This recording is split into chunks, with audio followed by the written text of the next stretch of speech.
मेरे प्यारे भाइयों और बहनों, आज हम प्रभु यीशु ख्रिस्त का स्वर्गारोहण अर्थात उनके स्वर्ग में उठा लिए जाने का पर्व मना रहे हैं।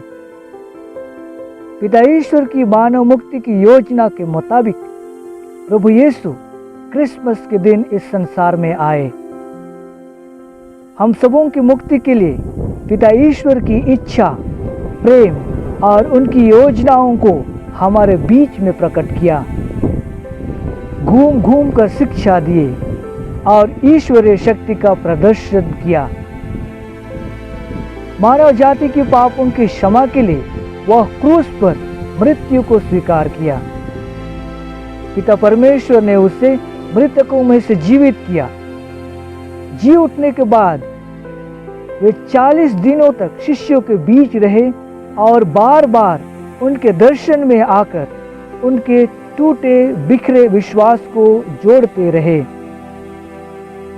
जब प्रेरितों का विश्वास परिपक्व हो गया तो यीशु उनके देखते ही देखते स्वर्ग में उठा लिए गए। जाते जाते यीशु ने एक कार्य हम सबों को सौंप दिए। उसे हम संत मरकुस के सुसमाचार अध्याय 16 पद संख्या 15 में पढ़ते हैं। संसार के कोने कोने में जाकर सारी सृष्टि को सुसमाचार सुनाओ, अर्थात उनका साक्षी बनो।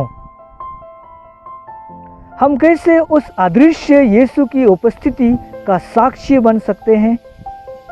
इस सवाल का जवाब ही हमारे लिए आज का संदेश है।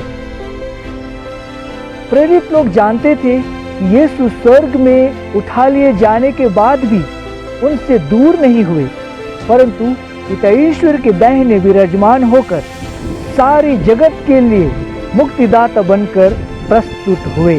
अब प्रभु यीशु केवल एक जगह या देश या जाति, धर्म या समुदाय तक ही सीमित नहीं रहे, बल्कि पूरी सृष्टि में आध्यात्मिक तौर पर उपस्थित हैं। स्वर्ग से पड़ती हुई उनकी परछाई और उनका उमड़ता हुआ प्यार यही के यही अभी का अभी हमारे बीच में विद्यमान है। हमें यीशु की इसी आध्यात्मिक उपस्थिति का साक्षी बनना है। असीसी के संत फ्रांसिस अपने ब्रदरों को कहा करते थे, हर वक्त सुसमाचार का प्रचार करो और जरूरत पड़ने पर ही शब्दों का प्रयोग करो। हाँ, सच यही है। क्रिस्तीय जीवन शैली ही प्रभु यीशु क्रिस्त की उपस्थिति का साक्षी है।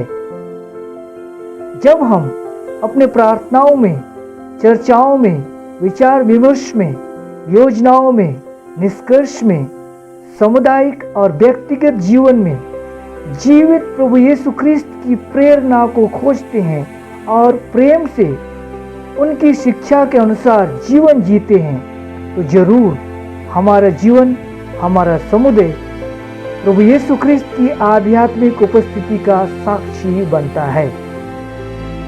क्योंकि प्रभु यीशु ने खुद कहा है, जहाँ 2 या 3 मेरे नाम पर एकत्रित हों, वहाँ मैं मौजूद हूँ। और फिर उन्होंने ये भी कहा है, संसार के अंत तक मैं तुम्हारे साथ हूँ। तो आइए हम उसी प्रभु की प्रेरणा और कृपा द्वारा विश्वास, भरोसा और प्रेम में सदा अटल बने रहें और जीवित प्रभु यीशु ख्रिस्त की उपस्थिति का साक्षी देते रहें। और याद रहे, धरती पर आने से पहले ही उसने हमें जाना है, धरती पर आने के बाद हमने उसे जाना है, धरती से जाने के बाद हमें उसे पहचानना है। जय यीशु।